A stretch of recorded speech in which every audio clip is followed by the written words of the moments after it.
अस्सलाम वालेकुम viewers, how are you doing. I hope कि आप सब ठीक ठाक होंगे, खैरियत से होंगे। आज है 13 अगस्त और इंडिपेंडेंस डे के हवाले से एक छोटी सी वीडियो बनाने की कोशिश की है। कुछ पाकिस्तानियों के दिल की आवाज़ आप तक पहुंचाऊंगा इस चैनल के तवसत से।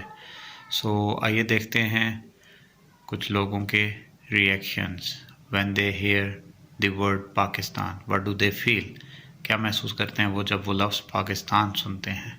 सुहेब भाई, जैसे ही पाकिस्तान का नाम आता है तो सबसे पहले अपना वतन, अपना घर, अपनी मिट्टी, हमारी जान, ये चीज़ें जहन के अंदर आती हैं। टर्की में तकरीबन 14-15 साल हो गए यहाँ पर रह रहा हूँ, तो पाकिस्तान की जो मोहब्बत है वो दिन गुजरने के साथ, हर साल गुजरने के बाद बढ़ती चली जाती है। अब यहाँ का इंफ्रास्ट्रक्चर, यहाँ की चीज़ें, यहाँ की एनवायरनमेंट अब पाकिस्तान से बेहतर है मटेरियलिस्टिक के एतबार से, लेकिन जो वतन की कशिश, वतन की मिट्टी में जो मोहब्बत है वो कहीं और पे मिल नहीं सकती, वो कहीं पे इंसान महसूस कर नहीं सकता। वो हमेशा हमारे साथ रहती है, उसकी यादें हमारे साथ रहती हैं और इसी आस पे रहते हैं कि कब दोबारा चक्कर लगेगा। पाकिस्तान को चाहे हम जितना मर्ज़ी गंदा करने की कोशिश कर लें, जितना उसको तोड़ने की कोशिश कर लें और जितना इसको गंदा करने की कोशिश कर लें, तभी ये मिट्टी पाक रहेगी। यहाँ से अल्लाह ताला ऐसे पाक लोग निकालते रहेंगे जो इस वतन के लिए, इस मिट्टी के लिए अपनी जानों को, अपने माल को इस खर्च करते रहेंगे और इस पाक वतन की हिफाजत करते रहेंगे, और हमें इस पर फ़ख्र है कि हम पाकिस्तानी हैं। अस्सलाम वालेकुम जी, अपना आप नाम बताएंगे। वालेकुम अस्सलाम, मेरा नाम है रहमतुल्लाह। जब आप पाकिस्तान का नाम सुनते हैं तो आपके दिल से क्या आवाज़ आती है, क्या ख्याल आता है आपको? सबसे पहला ख्याल पाकिस्तान। मैं जब पाकिस्तान का नाम सुनता हूँ तो मैं बहुत हमारा मुल्क है, आज़ाद मुल्क है। अस्सलाम वालेकुम भाईजान काइंडली व्यूअर्स को अपना नाम बताएं और उसके बाद मैं आपसे कुछ पूछूंगा, फिर उसका जवाब दीजिएगा। जी वालेकुम अस्सलाम जी, मेरा नाम फ़हीम है और सवाल करें आप। जब आपके सामने कोई पाकिस्तान का लफ्ज़ नाम लेता है, पाकिस्तान सुनने के बाद आपके जहन में क्या पहला ख्याल आता है और दिल से क्या पहली आवाज़ निकलती है, वो हमारे साथ शेयर करें। पाकिस्तान, पाकिस्तान हमारा कंट्री है और पाकिस्तान का नाम जहन में आते ही एक हुब्बुल वतनी का कॉन्सेप्ट जो है वो जहन में आता है, और एक अपना कंट्री, अपनी जगह जिससे बंदे को उनसियत हो, तो वो एक उस तरह की कैफियत जहन में आती है। आजकल के यंगस्टर्स को कोई पैगाम देना चाहें कि जश्न आज़ादी मनाने का असल मकसद, असल तरीका क्या है और हम कैसे मनाते हैं, और झंडा लगा के समझना कि हमने अपना फ़र्ज़ अदा कर दिया, कोई मैसेज? ज़्यादा संजीदा भी होने की ज़रूरत नहीं है, जो भी कहना चाहते हैं आप कह सकते हैं। बस संजीदगी भी है इस मैसेज के अंदर, होनी चाहिए।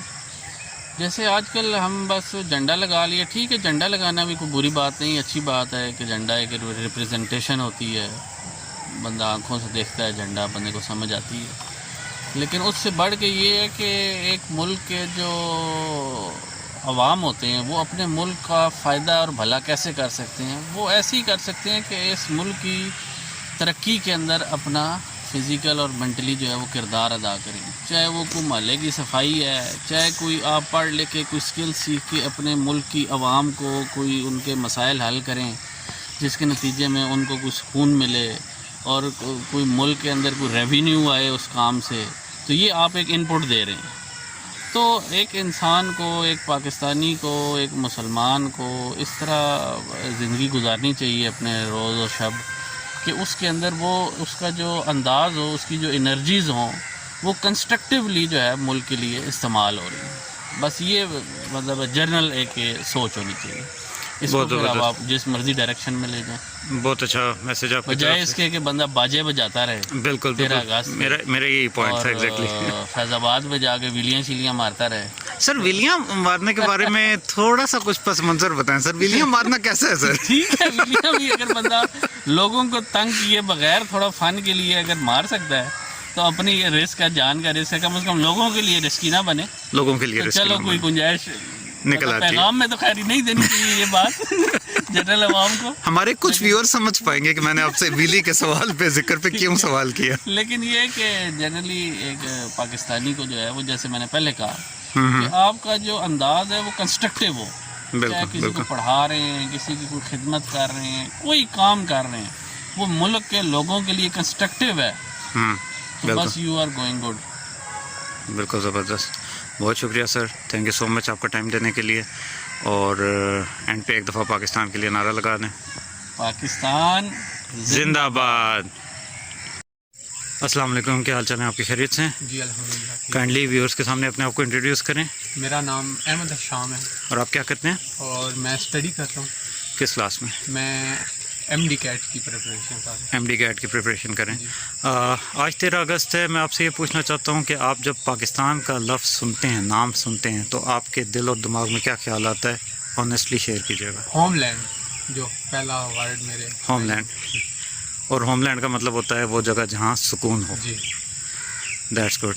اور اپنے ایج کے بچوں کے لیے کوئی پیغام دینا چاہیں جشن آزادی منانے کے بارے میں, جشن آزادی کی اہمیت کے بارے میں, تو کچھ کہنا چاہیں تو آپ کہہ سکتے ہیں. یہی کہ آزادی ہم نام کی تو کہہ دیتے ہیں, بٹ ہمیں اس کے لیے کوشش بھی کرنی چاہیے کہ لائک فیل نہیں ہوتا کہ ہم آزاد ہیں.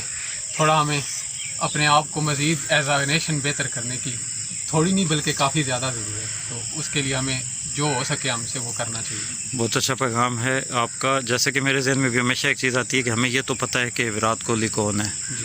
اس کی تعریف کرنا ہمیں آتی ہے, نو ڈس رسپیکٹ, ٹھیک ہے, بہت اچھا پلیئر ہے, لیکن بابر اعظم کی برائی کرنا ہم فرض سمجھتے ہیں. اب ہمیں کیا آپ کو پتہ ہے کہ ارشد ندیم کون ہے؟ جی جی.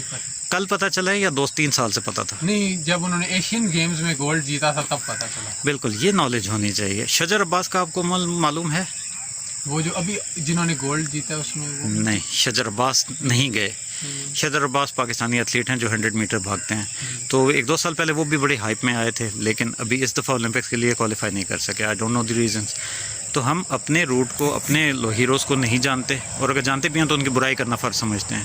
یہ چیز ختم ہونی چاہیے میرے حساب سے.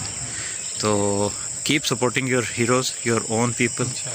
اینڈ اس کے ساتھ ساتھ یہ تو آپ کو میسیج دینا تھا, میں ہی میسیج دینا شروع ہو گیا. Thank you so much, it was nice meeting you. Thank you, Allah حافظ. السلام علیکم بھائی, کیا حال ہے بھائی؟ آپ کو اپنا نام بتائیے گا پہلے. عامر لیاقت. او, یہ تو بڑا نوسٹیلجک سا نام ہے, بڑا انٹرسٹنگ نام. میں آپ سے یہ پوچھنا چاہتا ہوں کہ جب آپ لفظ پاکستان یا نام پاکستان سنتے ہیں, آپ کے دل میں کیا خیال آتا ہے؟ اپنے جذبات سے آگاہ کریں. اپنا ملک ہے, ویسے بھی اگست کا مہینہ ہے یہ, تو دل میں خیال یہی آتا ہے کہ ہمارے جو آباؤ جداد تھے, ٹھیک, انہوں نے بہت قربانیاں دی ہیں. تو جو ابھی نئی جنریشن ہے ان کو بھی چاہیے کہ اس کو ریڈ کریں, پڑھیں, کہ ان کو پتہ لگے کہ 14 اگست یا 13 اگست کی رات کو کیا ہوا تھا, کیسے پاکستان ملا تھا. تو یہ جو لوگ آج کے روڈوں میں نکلتے ہیں تو بازی میں جانا ہے, یہ اس طرح کا, تاکہ کچھ مریض ہوتے ہیں, بیمار ہوتے ہیں. بالکل بالکل, ایسے ہی خیال رکھنا چاہیے ایک دوسرے کو. پیدا کرنا چاہیے, آپ بس اس طرح کی بات کرنی چاہیے. بالکل صحیح, بالکل ٹھیک. اور کیا پیغام دینا چاہیں گے؟ پاکستان میں رہنے کے کیا فائدے ہیں؟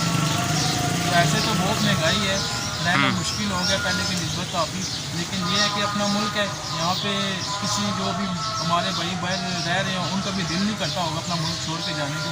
جانا بھی نہیں چاہیے, اپنے ملک میں رہنا چاہیے. یہاں پہ بندے کو اپنا کچھ نہ کچھ کرنا چاہیے. تو یہاں پہ یہ فائدہ ہے کہ آپ کسی بھی جگہ جاتے ہیں, مطلب کہ اسلام آباد چلے جاتے ہیں, لاہور, کراچی, کہاں بھی کہیں بھی جاتے ہیں, آپ نے کوئی کچھ نہیں, یہاں بھی آپ جا کے اپنا کاروبار کر سکتے ہیں. یہ اپنے ملک کے فائدے. دوسری کنٹری میں جاتے ہیں, وہاں پہ ایک کام کرتے ہیں, آپ کے پاس روٹ پرمنٹ ہونا چاہیے, اس طرح کی چیزیں ہوتی ہیں, تو تب آپ کو دوسرا کام ملتا ہے. بالکل ایسے ہی, بالکل. بس اللہ کرے کہ ہم سب میں یہ سوچ بیدار ہو جائے, اور اہمیت ہم سب اپنے ملک کی جانیں. بہت شکریہ عامر بھائی, آپ سے مل کے بہت اچھا لگا. اللہ حافظ. Happy Independence Day. Happy Independence Day to entire Pakistan. Thank you.